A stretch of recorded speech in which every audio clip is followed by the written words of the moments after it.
ആ സമയത്ത് കഥകളുടെ ഒരു സജീവമായ ഒരു കാലമായിരുന്നു. അതിഭയങ്കരമായ ശക്തമായ കവിതകൾ വരും, എഴുത്തുകൾ വരും.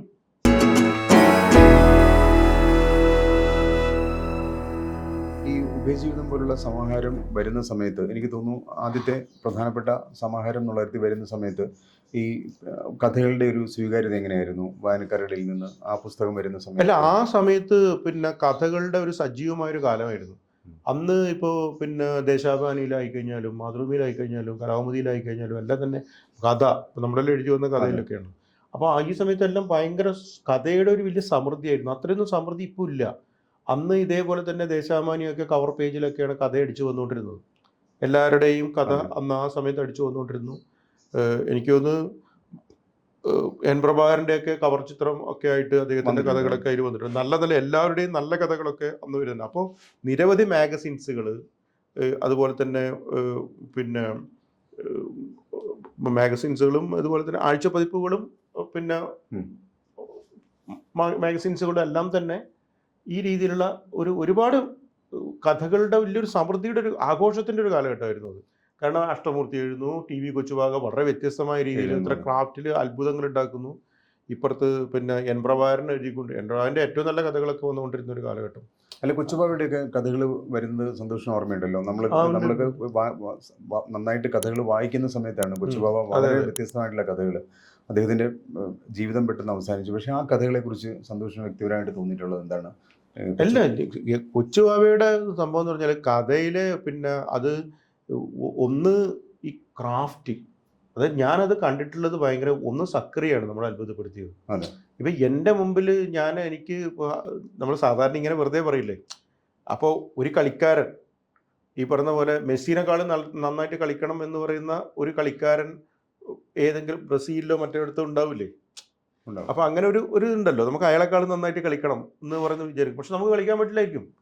പക്ഷെ അത് നമ്മൾ ഉണ്ടാക്കുന്നത് ഒന്ന് ബഷീർ, ഈ പറയുന്ന പോലെ VKN, ഈ പറയുന്ന നമ്മുടെ എൻ പ്രഭാകരൻ്റെ ഇത് സക്കറിയ, ഈ അത്ഭുതങ്ങൾ ഉണ്ടാക്കി അത്തരത്തിൽ ക്രാഫ്റ്റിൽ അത്തരത്തിലുള്ള അത്ഭുതങ്ങൾ ഉണ്ടാക്കിയ ഒരു മനുഷ്യനാണ് കൊച്ചുബാവ. കൊച്ചുബാവയുടെ എല്ലാ കഥകളും നോക്കിയാൽ എവിടുന്ന കഥ തുടങ്ങുന്നത്, എങ്ങനെയാണ് നിലവിലുള്ള രീതികളെ മൊത്തം തകർത്തെറിഞ്ഞിട്ടാണ് അദ്ദേഹം കഥ എഴുതുന്നത്. പക്ഷെ ചിലപ്പോൾ ആ കഥയിലൊന്നും ഉണ്ടാവില്ല.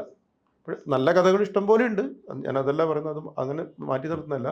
ഒരാൾക്ക് 100 കഥ എഴുതി കഴിഞ്ഞാൽ 100 കഥയും മികച്ച കഥ എഴുതാൻ വേണ്ടി പറ്റില്ല. പക്ഷേ അദ്ദേഹം ഉണ്ടാക്കുന്ന ക്രാഫ്റ്റ് എടുത്ത് നോക്കിക്കഴിഞ്ഞാൽ അത് പഠിക്കേണ്ടതാണ്. അദ്ദേഹത്തിൻ്റെ കഥകൾ വായിച്ചു കഴിഞ്ഞാൽ എങ്ങനെ ഒരു കഥ വളരെ വ്യത്യസ്തമായിട്ട് തുടങ്ങണം എന്നുള്ളത്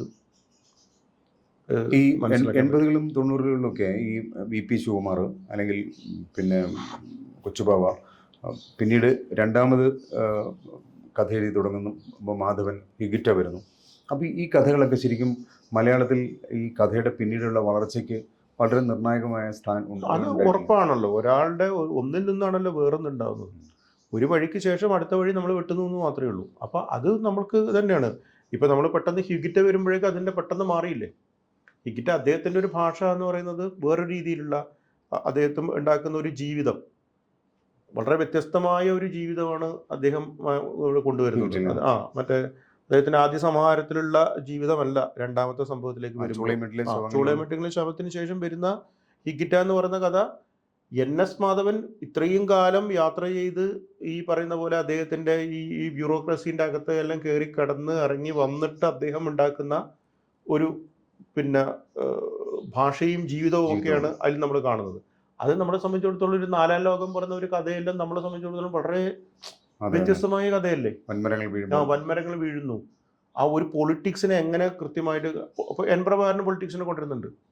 ഈ പറയുന്ന പോലെ സക്കറിയുടെ കഥകളിലും കൃത്യമായി പൊളിറ്റിക്സും സാധനങ്ങൾ പറഞ്ഞത്. അതിൽ നിന്നും വളരെ വ്യത്യസ്തമായ ഒരു പൊളിറ്റിക്കൽ പശ്ചാത്തലമാണ് തൻ്റെ കഥയിലേക്ക് NS മാധവൻ കൊണ്ടുവരുന്നത്. അപ്പം ഇതൊക്കെ തന്നെയാണ് നമ്മുടെ വഴി. ഇതിലെ കൂടി വന്ന ആ വലിയ വലിയ പുഴകളെ കടലുകളെ കണ്ടിട്ടാണ് നമ്മൾ പിന്നീട് കഥാലോകത്തിലേക്ക് ഒഴുകിപ്പോകുന്നത്. ഈ 90-കൾക്ക് ശേഷം 2000-ലും അതിനുശേഷമുള്ള സമയങ്ങളിൽ കഥയിൽ വന്നിട്ടുള്ള പ്രധാനപ്പെട്ട മാറ്റങ്ങൾ, അല്ലെങ്കിൽ കഥയിൽ ഇപ്പം ലോക കഥയുമായി മത്സരിക്കാവുന്ന തരത്തിൽ തന്നെ, അല്ലെങ്കിൽ ഒപ്പം നിർത്താവുന്ന കഥകൾ തന്നെ മലയാളത്തിൽ ഉണ്ടായിട്ടുണ്ട്. അതിൽ മലയാളത്തിൽ വന്നിട്ടുള്ള പ്രധാനപ്പെട്ട കഥയിൽ വന്നിട്ടുള്ള മാറ്റങ്ങൾ എന്തൊക്കെയാണ്? അല്ല, നമ്മളെന്താ വെച്ചാൽ ഓരോ കാലഘട്ടവും ഇപ്പം നമുക്ക് നോക്കുക. ഇപ്പോൾ നമ്മുടെ ഈ ബഷീറിൻ്റെ ഒരു കാലഘട്ടം നോക്കിക്കഴിഞ്ഞാൽ, പൊൻകുന്നം വർക്കിയുടെ ഒരു കാലഘട്ടം നോക്കിക്കഴിഞ്ഞാലൊക്കെ ഈ മതം എന്ന് പറഞ്ഞൊരു സാധനം അതിശക്തമായിട്ട് ജീവിതത്തിൽ ഇടപെട്ടുകൊണ്ടിരിക്കുന്ന, ഇപ്പോഴും ഇടപെടുന്നുണ്ട്. ഒരു കാലഘട്ടത്തിൽ പിന്നെ ഈ ജാതീയത, തൊട്ടുകൂടായ്മ, ഈ പറയുന്ന പോലെ കൊടിയ ദാരിദ്ര്യം, ഈ വാഴവെട്ടുന്ന ആ വാഴവെട്ടൽ എന്നൊക്കെ പറയുന്ന കഥ, മറ്റേ പിന്നെ മതം, ആൻ്റണി നീയും അച്ഛനായോടാന്ന് പറയുന്ന സാധനങ്ങൾ, ജന്മദിനം പോലുള്ള കഥ അല്ലേ. അപ്പോൾ ഇങ്ങനെയുള്ള നിരനിര സാധനങ്ങളുണ്ട്.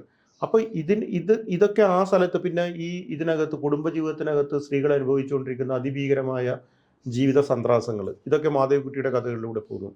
പിന്നെ ലളിതാംബിക അന്തർജനത്തിൻ്റെ ആണെങ്കിൽ ഈ നമ്മുടെ മറ്റേ നാഷണൽ മൂവ്മെൻറ്റുമായിട്ട് ബന്ധപ്പെട്ട സംഭവങ്ങൾ, റിനൈസൻസിൻ്റെ ആ ഒരു കാലഘട്ടം, അങ്ങനെ പോകുന്നു.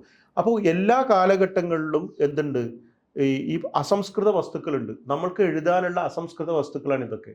നമ്മുടെ കാലഘട്ടം വരുമ്പോഴേക്കും എന്തായിട്ട് വന്നു, കൺസ്യൂമറിസം ഭയങ്കരമായിട്ടുള്ള ഒരു ഇതായിട്ട് വന്നു. കാരണം നമ്മുടെ നാട്ടിൻ പുറത്തുള്ള അബുക്കാൻ്റെ കടയും മറ്റേ സാധനങ്ങളൊക്കെ സൂപ്പർ മാർക്കറ്റുകളായിട്ട് മാറുന്നു. ടി വി വരുന്നു. ഇപ്പോഴത്തെ കുട്ടികൾക്ക് ടി വി മറ്റേ സാധനങ്ങളൊന്നും ഒരു പ്രശ്നമല്ല. AI ആണ് അവരുടെ പ്രശ്നം. AI ആണ് അവരുടെ ഇനി വരാൻ വേണ്ടി പോകുന്ന പ്രശ്നം. നമ്മുടെ പ്രശ്നം ടി വി ആയിരുന്നു. അതുവരെ കാണാത്തൊരു ടി വി ജീവിതം വെച്ചിട്ട് ഞാൻ ഇപ്പോൾ വാർത്താശേരിയിൽ എന്ന് പറഞ്ഞിട്ടൊരു കഥ എഴുതിയിട്ടുണ്ട്. അപ്പോൾ ഇന്നിപ്പോൾ ടി വിനെ വെച്ചിട്ട് കഥ എഴുതാൻ വേണ്ടി പറ്റുമോ? ഇല്ല, കാരണം അത് പോയി. അപ്പോൾ അന്നത്തെ ഓരോ അസംസ്കൃത വസ്തുക്കൾ എന്ന് പറഞ്ഞാൽ ആ ജീവിതം, ആ ഒരു കാലഘട്ടം, അതിൻ്റെ സാമൂഹ്യ അന്തരീക്ഷം, അതിൻ്റെ സാമ്പത്തികമായ ചുറ്റുപാടുകൾ കൊണ്ടുവരുന്ന ജീവിത മുഹൂർത്തങ്ങളെ എങ്ങനെ നമ്മൾ കഥയിലേക്ക് കൊണ്ടുവരുന്നുള്ളതാണ്. അപ്പോൾ അതുകൊണ്ടാണ് പേജ്, ഇപ്പം ഞാനിപ്പോൾ പിന്നെ കഥാപാത്രങ്ങൾ പങ്കെടുക്കുന്ന കഥയിൽ ഒരു പേജറാണ് വരുന്നത്. പേജർ വന്നിട്ട് പോയതും വഴിയും അറിഞ്ഞിട്ടില്ല. പക്ഷെ അതൊരു അടയാളപ്പെടുത്തലാണ്. ആ കഥയിൽ അത് എന്തുണ്ട്, വേറെ കഥകളിലും ഉണ്ടായിട്ടുണ്ടാവാം. ആ കഥയിൽ ആ പേജറുണ്ട്. അപ്പോൾ അതിൻ്റെ ഒരു അസംസ്കൃത വസ്തുക്കളാണ്. അതുമായിട്ട് ബന്ധപ്പെട്ട് കിടക്കുന്ന ഒരു ജീവിതമുണ്ട്. അപ്പോൾ ആ ജീവിതം ആണ് നമ്മൾ എഴുതുന്നത്.